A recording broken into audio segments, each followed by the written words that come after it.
Hello students, আমি Nitish sir জ্ঞানজ্যোতি coaching সেন্টারের পক্ষ থেকে তোমাদের প্রত্যেককে জানাই আরো একবার স্বাগত।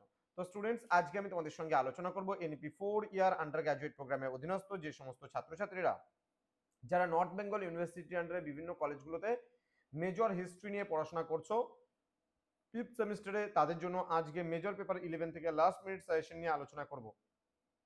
তোমরা অনেকেই দেখলাম মেসেজ করছো ইউটিউবে যে মেজর পেপার 9 এবং 10 দেওয়ার পরে যে স্যার আমাদের 11টা কবে দেবেন। তো তোমাদের কথা ভেবে কিন্তু 11 মেজর পেপার 11 সাজেশনটা নিয়ে এসেছি। তো এখানে তোমাদের rise of modern West part 2 রয়েছে। এই পেপারটা কিন্তু একটু ভালো করে পড়া উচিত, কারণ এই পেপারটা কিন্তু সবচেয়ে যতগুলো পেপার আছে তার মধ্যে সবচেয়ে টাফ পেপার। কিন্তু কোশ্চেন এখানে কম পড়তে হয়, ঠিক আছে, বেশি পড়তে হবে না, কিন্তু টাফ পেপার কিন্তু এটা একটা, কারণ মধ্যকালীন ইউরোপ রয়েছে এখানে। রাইজ অফ মডার্ন ওয়েস্ট যে পার্টটা রয়েছে, পার্ট নাম্বার 2 এখানে। তো প্রশ্নমান 3 গুলো আমরা প্রথমে জানবো, তারপরে 6 জানবো, তারপরে 12 জানবো, প্রত্যেকটা বিষয় সম্পর্কে আমরা আলোচনা করব। তো স্টুডেন্টস, তোমরা যারা এখনো পর্যন্ত আমাদের চ্যানেলটিকে সাবস্ক্রাইব করোনি তারা অবশ্যই চ্যানেলটিকে সাবস্ক্রাইব করে পাশে থাকা বেল আইকন অল প্রেস করে রাখো, যাতে নেক্সট টাইম থেকে কোনো ভিডিও আপলোড করলে তার নোটিফিকেশন তুমি সবার আগে পেতে পারো। আর আজকে যে মুহূর্তে আমি দাঁড়িয়ে সাজেশনটা দিচ্ছি, তোমরা জানো যে আমাদের এই জ্ঞানজ্যোতি কোচিং সেন্টার যে ইউটিউব চ্যানেলটি রয়েছে সেখানে 10,000 সাবস্ক্রাইবার হইতে আর মাত্র কিন্তু আমাদের অল্প সাবস্ক্রাইবার বাকি, ঠিক আছে, মাত্র 70+ স্টুডেন্টসের মতো বাকি, 70 to 80 স্টুডেন্টসের সাবস্ক্রাইবার প্রয়োজন। সেটা তোমরা অবশ্যই চ্যানেলটিকে সাবস্ক্রাইব করো প্রচুর পরিমাণে।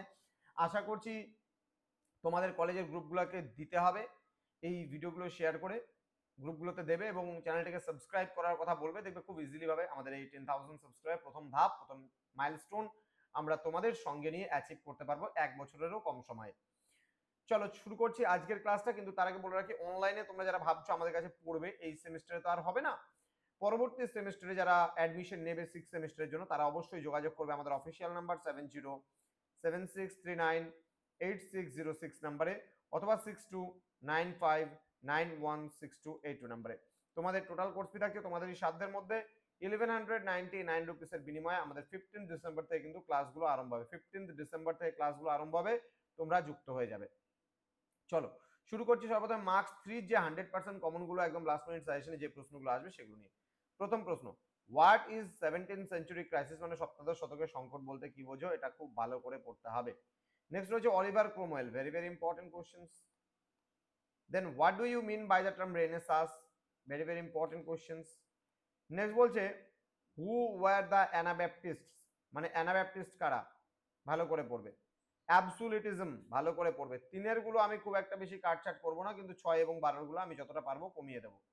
দেন বলছে জর্জ ওয়াশিংটনের উপরে একটা ছোট্ট নোট লিখতে ভালো করে পড়তে হবে। দেন বলছে what was the importance of the লেজে ফেয়ার পলিসি, এটাও ভালো করে পড়বে। নেক্সট প্রোটো ইন্ডাস্ট্রিয়ালাইজেশন, এটাও ভীষণ ভীষণ ভালো করে পড়তে হবে, প্রোটো ইন্ডাস্ট্রিয়ালাইজেশন। দেন রয়েছে why did Florence emerge as a centre of Renaissance in 15th century, এই কোশ্চেনটা ভালো করে পড়বে। মানে ফ্লোরেন্সকে কেন রেনেসাঁসের পীঠস্থান বলা হয়, এই কোশ্চেনটা ভালো করে পড়া উচিত। Next what do you mean by the term plantation economy. Next Puritanism, প্রত্যেকটা প্রশ্নই গুরুত্বপূর্ণ এখান থেকে এই প্রশ্নগুলো।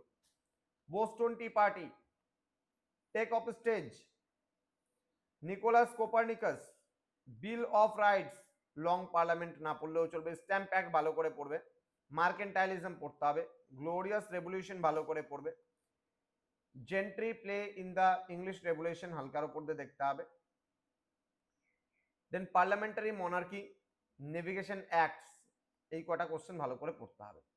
নেক্সট রয়েছে 6 মার্কসের জন্য যে কোশ্চেন্সগুলো আমি বলবো, analyse the social dimensions of the 17th century European crisis, এটা আমরা 12তে পড়বো, এখানে না পড়লেও চলবে, তবু আমি বলে দিলাম। দেন বলছে write a short note on civil war in England, পড়বে। বলছে briefly mention the impact of Renaissance on sculpture. Next বলছে analyse the main characteristics of mercantilism, এটাও আমরা 12তে পড়বো, এখানে পড়তে হবে না। অ্যাবসুলিটিজমটা দেখো এখান থেকে আমরা 6-এ পড়ে নিচ্ছি, তাহলে আমাদের 3-এ পড়তে হবে না, অটোমেটিক্যালি কাটা যাবে নোটটা। 17th সেঞ্চুরি ক্রাইসিস আমরা 12তে যখন পড়ে নেবো তখন 6-এ হয়ে যাবে, 3-এ হয়ে যাবে, এখান থেকে কাটা চলে যাবে। আমি বলেছিলাম সবার প্রথমে দেখবা ভিডিওটা শুরু করার আগে যে পড়তে হয় না, বেশি পড়তে হয় না এই পেপারটায়, একদম পাতি কিছু কোশ্চেন করলেই হয়ে যায়। ম্যাক্সিমাম দেখবা 3 নম্বরের অনেক প্রশ্ন তোমাদের 12 এবং 6-এর মধ্যে ঢুকে গেছে, ঠিক আছে। আমি এখানে ইন্ডিভিজুয়ালি তোমাদের 20টার মতো প্রশ্ন বলে দিলাম এই কারণেই যে তোমাদের প্রশ্নগুলো বুঝতে সুবিধা হবে, যে না এই প্রশ্নগুলো আমাদের 3-এর জন্য পড়তে হতে পারে আলাদাভাবে, তো এই জন্যই আমি দিলাম। যেমন এই প্রশ্নটা 12 নম্বরে বললাম, এই প্রশ্নটা 12 নম্বরে বললাম, এগুলো 12 নম্বরের প্রশ্ন পেয়ে যাবে। অ্যাবসোলিউটিজমটা 3-এ পড়েছো অলরেডি, তাহলে এখানে কি রয়েছে, হাউ ডিড মানে western absolutism differ from that of eastern absolutism. Next বলছে what was significance of the American War of Independence. এই প্রশ্নটা ভেরি ভেরি ইম্পর্টেন্ট, পরীক্ষা আসার সম্ভাবনা প্রবল রয়েছে, ভালো করে পড়া, 5টা স্টার যুক্ত প্রশ্ন। নেক্সট বলছে how did the agriculture revolution aggravate the industrial revolution. অত ভালো মতো পড়ার প্রয়োজন নেই। নেক্সট রয়েছে examine the growth of absolutist state in France, treaty of Westphalia, mercantile economy আমরা ভারতে পড়বো। Discuss the political impact of the industrial revolution on Europe, ভালো করে পড়বা। Next discuss the political and intellectual currents of the English revolution, ভালো করে পড়তে হবে। What was the impact of the American revolution, ভালো করে পড়তে হবে। নেক্সট রয়েছে what were the effects of mercantilism on European society, mercantile বাদ, এটা আমি পড়তে মানা করব, পড়তে হবে না এই কোশ্চেনটা। 16 নম্বর কোশ্চেনটাও না পড়লেও চলবে, ছেড়ে দাও। 12 নম্বরের জন্য এটা পড়বাই, আসবেই, very very important, 17th century crisis, এটা আমি বলেছি, 12তে পড়বা ভালো করে। দেন বলছে the 17th century in Europe was an age of crisis. এই কোশ্চেনটা একটু ঘুরিয়ে ফিরিয়ে দিয়েছে, সেম কোশ্চেন, এক নাম এটা অর দিয়ে এটা হবে, এটা 2 নম্বর দেওয়া হয়ে গেছে ভুলবশত, সেম প্রশ্ন, 17th সেঞ্চুরি ক্রাইসিসটা আসবে। What were the main features of Renaissance, very very important, ভালো করে পড়বা। নেক্সট রয়েছে discuss in brief various aspects of enlightened despotism in the 18th century Europe, অত ভালো মতো পড়ার প্রয়োজন। Next what were the major economic issues involved in the American War of Independence, এটা ভেরি ভেরি ইম্পর্টেন্ট, ভালো করে পড়বে, ভীষণ ভালো করে পড়বে। Next critically analyse the factors responsible for the beginning of the industrial revolution, মোটামুটি দেখে যেতে হবে। নেক্সট রয়েছে what do you know about English revolution, ঠিক আছে, এটাও ভালো করে পড়তে হবে, ভালো করে পড়বে। নেক্সট হচ্ছে describe the economic condition of the 17th century Europe, ভালো করে পড়তে হবে এটাও। Next analyse the chief features of mercantilism, আমি বলেছি বারবার করে মার্কেন্টাইলিজমের কোশ্চেনটা, এই যে 3টা কোশ্চেন এখানে অর্ডার করে দেওয়া আছে, এটা ভীষণ ভালো করে পড়বে, আসবেই মার্কেন্টাইলিজম থেকে একটা প্রশ্ন, 3-এ আসুক, 6-এ আসুক, 12-তে আসুক, আসবেই এই প্রশ্নটা। Discuss the main features of absolutism, এটাও আমি বলেছি, দেখো 3-এও দিয়েছিলাম এই প্রশ্নটা, 6-এও দিয়েছিলাম, 12-তেও দিয়েছি, 12-তে পড়ে নেবার, 3-6 পড়ার প্রয়োজন নেই। নেক্সট রয়েছে explain how the industrial revolution ব্রট about a sharp polarization of society, capitalization and improvisation, পড়ার প্রয়োজন নেই, ছেড়ে দাও। Define Renaissance and explain its social roots and effects on European society, ভালো করে পড়বা।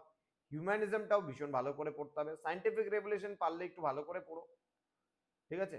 Next discuss the various factors for the American revolution, দেখতে হবে এগুলো প্রশ্ন। Why did the Industrial Revolution originate in England? কেন ইংল্যান্ডে প্রথম শিল্প বিপ্লব হয়েছিল? Discuss the role of Puritans in the English Revolution. Very very important questions, ভালো করে পড়বা। নেক্সট এই কোশ্চেনটা হচ্ছে পার্লামেন্টারি মনার্কি, এটা ছোটতে পড়ে নিও, এটা বড়তে পড়ার প্রয়োজন নেই, হ্যাঁ 3-এর পড়ে নিও পার্লামেন্টারি মনার্কি, এটা বড়তে পড়ার দরকার নেই। তো এই ছিল আজকের সাজেশন, একবারে 100% কমন সাজেশনস গুলো আমি বলে দিলাম লাস্ট মিনিট সাজেশন হিসাবে। তোমরা খুব ভালো করে প্রিপারেশন নাও, খুব ভালো করে পরীক্ষা দাও। দেখা হবে তোমাদের সঙ্গে মেজর পেপার 12-এর যে পেপারগুলো রয়েছে সেগুলো নিয়ে। মাইনরের অলরেডি সমস্ত সাবজেক্টই দেওয়া হয়ে গেছে, প্রায় 1-2টো সাবজেক্ট বাকি আছে, বাদ বাকি সবই দেওয়া হয়ে গেছে। তোমরা যারা ভাবছো আমাদের সেন্টারে যুক্ত হবে, তারা আমাদের অফিসিয়াল নাম্বারটা সেভ করে রাখো, যেন খুব তাড়াতাড়ি তোমাদের সঙ্গে আবার ভিজিট করতে পারি এবং তোমরা আমাদের সঙ্গে কলে কথা বলতে পারো অথবা হোয়াটসঅ্যাপ করে কথা বলতে পারো অ্যাডমিশন সংক্রান্ত যে কোনো বিষয়ের জন্য বা পড়াশোনা সংক্রান্ত যে কোনো বিষয়ের জন্য আমাদের নাম্বারে ইজিলি ভাবে যোগাযোগ করতে পারো। দেখা হচ্ছে খুব তাড়াতাড়ি আরো একটা নতুন ভিডিও নিয়ে। তোমরা প্রত্যেকে ভালো থেকো, সুস্থ থেকো। Thank you so much, thanks for watching after all, thank you.